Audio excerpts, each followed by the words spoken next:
Hi viewers, welcome to our channel. ప్రస్తుతం మనతో పాటు సీనియర్ జర్నలిస్ట్ దాము బాలాస్ అన్న వారితో మాట్లాడదాం.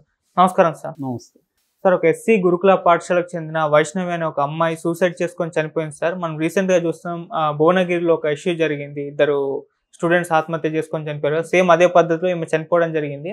అయితే వీళ్ళ పేరెంట్స్ అయితే ఇది సూసైడ్ కాదు, హత్య అని అంటున్నారు. మరి ఏం జరిగింది సార్ అసలు? ఇది మొన్ననే మనం చాలా వీడియోలు చేశాము. భువనగిరిలో ఇద్దరు అమ్మాయిలు 10th క్లాస్ చదివే అమ్మాయిలు ఎస్సీ హాస్టల్లో ఇద్దరు కూడా ఆత్మహత్య చేసుకున్నారని కథనం వచ్చింది. దాని తర్వాత అక్కడ ఆటో డ్రైవరు, వార్డెను వీళ్ళ మధ్య ఉన్న లైంగిక సంబంధం పిల్లలకి తెలియడం, దానివల్ల వాళ్ళు కలిసి వీళ్ళని చంపేశారని చెప్తున్నారు. బట్ అది ఇంకా దర్యాప్తులోనే ఉంది. ఏదేమైనా దానికి సంబంధించి 5-6 మందిని అరెస్ట్ చేశారు.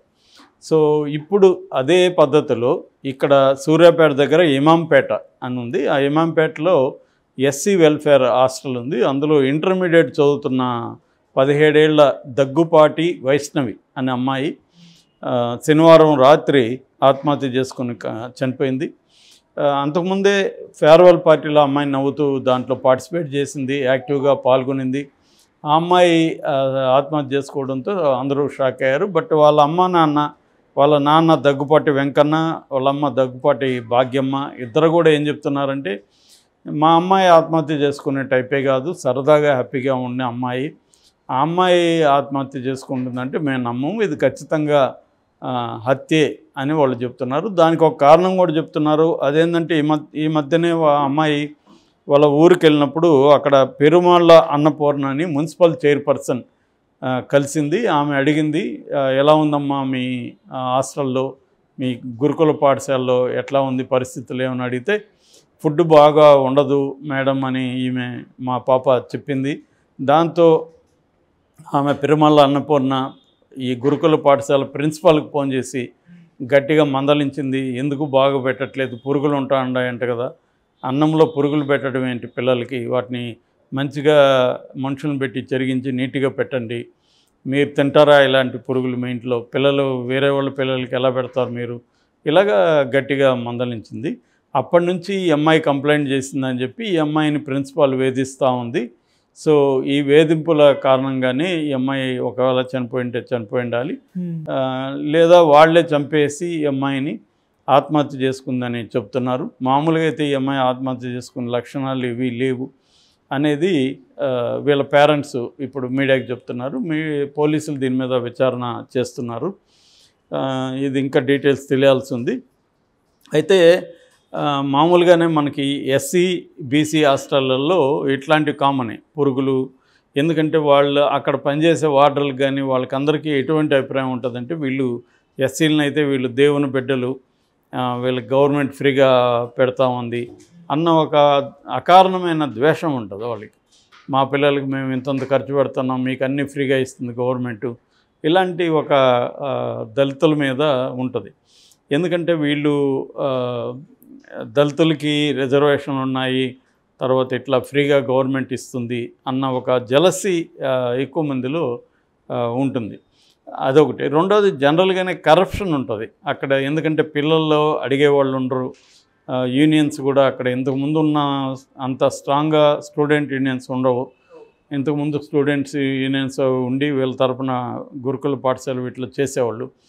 రెండోది, ఇవి కొంత దూరంగా ఉంటాయి కాబట్టి గురుకుల పాఠశాల లాంటివి వీళ్ళు ఎవరికి కూడా చెప్పుకోలేరు. వీళ్ళ పేరెంట్స్ కూడా ఎక్కువ భాగం పేదలుగా ఉంటారు, కూలీలు చేసుకునే వాళ్ళు. అలాంటి వాళ్ళే పిల్లల్ని దీనికి పంపిస్తారు. ఏమాత్రం కొంత స్తోమత ఉన్నా వాళ్ళు ప్రైవేట్ స్కూళ్ళకి, ప్రైవేట్ కాలేజీలకి పంపిస్తారు కదా. దీంట్లో ఎందుకు చేరుస్తారు? దీంట్లో చేరుస్తున్నారంటేనే అర్థం ఎస్సీల్లో కూడా నిరుపేదలుగా ఉన్నవాళ్ళు, రోజు కూలికి పోయేవాళ్ళు ఏదో ఒక రకంగా గవర్నమెంట్ సహాయంతో మన పాపో బాబో చదువుకుంటాడని దీనికి పంపిస్తారు. ఇక్కడేమో ఇటువంటి ఫుడ్ పెట్టడం, వాళ్ళ టాయిలెట్లు నీచంగా ఉంటాయి, వాళ్ళకి ఏ రకమైన సౌకర్యాలు ఉండవు. వాళ్ళకి గవర్నమెంట్ ఇచ్చేదే అతి తక్కువ ఇస్తుంది బడ్జెట్.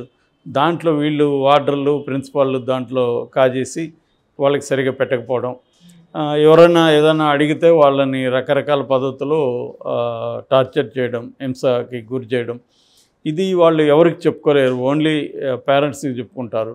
పేరెంట్స్ కూడా ఏదో అడ్జస్ట్ చేసిపోమో, మన కష్టాల్లో ఉన్నాము, చదువుకో నువ్వు అనేది ఇది చెప్తారు తప్ప వాళ్ళు పిల్లల తరపున గట్టిగా వచ్చి ఇక్కడ ఫైట్ చేసే పరిస్థితి ఉండదు ఓకే. ఈ ప్రిన్సిపాల్తో వాళ్ళతో. జనరల్గా జరిగే ఇదనమాట. అది ఏ స్థాయిలో ఈ దళితుల మీద పూర్ బ్యాక్గ్రౌండ్ నుంచి వచ్చిన వాళ్ళ మీద ఉంటుందంటే యూనివర్సిటీలో కూడా చాలామంది ఇలాంటి ఆత్మహత్యల సంఘటనలు చూసాము. అది ఆ వేధింపులు ఆ స్థాయిలో ఉంటాయన్నమాట. అంటే అక్కడ కూడా ఇలాగ వీళ్ళు డబ్బులు గవర్నమెంట్ది అంటే మన సొత్తు వీళ్ళు తిని మనతో అనుకోగా ఉండట్లేదు, మన దగ్గరే కాలు రగలేసుకొని తిరుగుతుండారు, వీళ్ళంతా ఫ్రీ తిండి తినేసి ఇలాగా జలస్ వాళ్ళకి కూడా ఉంటుందన్నమాట. సో ఈ కాంటెక్స్ట్లో మనం అర్థం చేసుకుంటే ఈ అమ్మాయి ఒకవేళ ఆత్మహత్య అయితే ఖచ్చితంగా ప్రిన్సిపాల్ వాళ్ళు వేధించే అవకాశం ఉంది. ఎందుకంటే ఈమె మున్సిపల్ చైర్పర్సన్కి కంప్లైంట్ చేసిందని వీళ్ళు అనుకుంటారు. నిజానికి ఈ అమ్మాయి కంప్లైంట్ చేయలేదు. ఆమె అన్నపూర్ణ గారు అడిగినప్పుడు నిజం చెప్పాలి కాబట్టి ఫుడ్ బాగుండదు మేడం, పురుగులు వస్తున్నాయి అన్నంలో అని చెప్పింది. నిజానికి ఇది ఎప్పటి నుంచో నేను చిన్నప్పటి నుంచే వింటున్నాను ఈ సేమ్ సమస్య, అన్నంలో పురుగులు రావడం అనేది చిన్నప్పటి నుంచి. ఎందుకంటే నాసిరకం బియ్యం తెస్తారు వాళ్ళు, ఆ నాసిరకం బియ్యంలో పురుగులు ఆల్రెడీ బియ్యంలో ఉంటాయి. దాన్ని ఒక మనిషిని పెట్టి చెరిగిస్తే వాళ్ళకి అనవసరంగా డబ్బులు ఇవ్వాలని అట్లాగే పెట్టేస్తుంటారు. అట్లాగే వీళ్ళకి ఇతర సౌకర్యాల్లో కూడా డబ్బులు కాజేస్తుంటారు. దీనికి ప్రధానంగా గవర్నమెంట్స్ వాళ్ళ మీద నిఘా ఉంచలేకపోవడం, రెండోది విద్యార్థి ఉద్యమాలు స్ట్రాంగ్గా లేకపోవడం కూడా ఒక కారణం. ఇంతకుముందు విద్యార్థి ఉద్యమాలు బలంగా ఉన్న చోట ఈ వెల్ఫేర్ హాస్టల్స్లో బాగా ఉద్యమాలు జరిగేవి.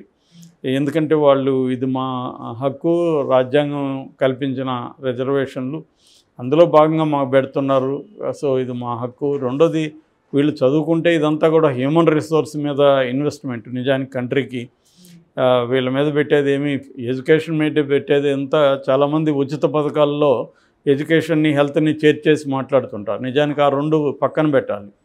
ఎందుకంటే అవి రెండు కూడా ఉచిత పథకాలు కావు, అవి ఇన్వెస్ట్మెంట్లు. అవి ఎడ్యుకేషన్ మీద పెట్టినా హెల్త్ మీద పెట్టినా ఇన్వెస్ట్మెంట్. పబ్లిక్ హెల్త్ అనేది కూడా వెరీ ఇంపార్టెంట్.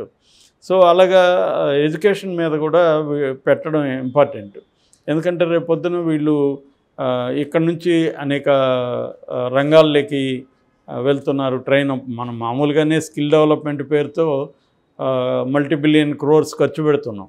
ఎందుకంటే మన ఇండియాలో ఆస్ట్రేలియా లాంటి దేశాలతో పోలిస్తే ఒక 100 ఏళ్ళ పైన వెనకబడి ఉన్నాం స్కిల్లో, అంటే ఇంటర్నేషనల్ స్టాండర్డ్స్ ఆఫ్ స్కిల్ సెట్లో. అందుకని కాంగ్రెస్ గవర్నమెంట్ అయినా ఇప్పుడున్న బీజేపీ గవర్నమెంట్ అయినా స్కిల్ డెవలప్మెంట్ మీద పూర్తి శ్రద్ధ పెట్టి ఒక స్కిల్ డెవలప్మెంట్ మినిస్టరే ఉంటున్నాడు సెంట్రల్ లెవెల్లో. సో అటువంటి స్థాయిలో తయారు చేసిన అవసరం ఉన్నప్పుడు వీళ్ళ మీద ఇన్వెస్ట్మెంట్ పెట్టడం తప్పేం కాదు. అంటే ఫ్రీ ఎడ్యుకేషన్ అనేది అది నిజానికి వాళ్ళ రైట్, కానీ వాళ్ళకేదో ఫ్రీగా పెట్టేస్తున్నారనే జలసీ ఎవరికి అవసరం లేదు. ఖచ్చితంగా వాళ్ళు సమాజానికి దేశానికి ఉపయోగపడతారు. ఆ రకంగా మనం ఒక హ్యూమన్ రిసోర్స్ని డెవలప్ చేస్తున్నట్టుగా అర్థం చేసుకోవాలి. కానీ వీళ్ళ మీద గ్రౌండ్ లెవెల్లో ఎలా ఉంటాయంటే పరిస్థితులు, వీళ్ళకి ఫ్రీగా ఇచ్చేస్తున్నారు, మీకు ఫ్రీగా పెట్టేదే కాకుండా మీకేమి మంచి పంచపక్ష పరిమాణాలు పెట్టాలా, 2 పురుగులు ఉంటే తీసేసి తినలేరా అన్న పద్ధతిలో వాళ్ళ వేధింపులు ఉంటాయి. మరి దీని మీద వీళ్ళు ఇప్పుడు నిఘా పెట్టి దీని మీద ఏమన్నా చర్య తీసుకుంటారా? ఎందుకంటే ఇవన్నీ 2 రోజులు మీడియాలో వస్తాయి, తర్వాత కన్సిస్టెంట్గా దీని మీద పోరాడే వాళ్ళు ఉండరు. ఇప్పుడు ఈ పాప చనిపోయినాక ఆ పేరెంట్స్ దీని మీద ఈరోజు కోపంలో బాధలో మాట్లాడతారు, కానీ తర్వాత వాళ్ళు ఇంకా పట్టించుకోరు. ఎందుకంటే వాళ్ళ లైవ్లీహుడ్ వాళ్ళు చూసుకోవాలి. వాళ్ళు వచ్చి దీని మీద ఫైట్ చేయడం అంత ఈజీ కాదు. ఇంకా ఎవరు కూడా పట్టించుకోరు. 4 రోజుల తర్వాత పోలీసులు కేసు తీసేస్తారు. ఇది మామూలుగా నడుస్తూ ఉంటుంది. ఇది జరిగినప్పుడు మాత్రమే పట్టించుకుంటున్నారు. సో గవర్నమెంట్స్ దీని మీద కొంత నిఘా వ్యవస్థ ఏర్పాటు చేయడం ఒకటి. రెండోది కొంతవరకు స్టూడెంట్ మూమెంట్స్, స్టూడెంట్ ఆర్గనైజేషన్స్ కూడా ఇలాంటి ఇష్యూస్ని టేకప్ చేయడం ద్వారా కొంతవరకు కంట్రోల్ ఉంటుందన్నమాట. సో అది తప్ప వేరే పరిష్కారం అయితే దీనికి లేదు. ఏదేమైనా ఈ అమ్మాయి చనిపోయిన తర్వాత పోలీసులు ఏ స్థాయి దర్యాప్తు చేసి దీంట్లో నిజంగా ప్రిన్సిపల్ రోల్ ఉంటే ఖచ్చితంగా ఆమె మీద కేసు పెట్టడం, ఆమెను బాధ్యురాలను చేయడం అనేది చేయాలి.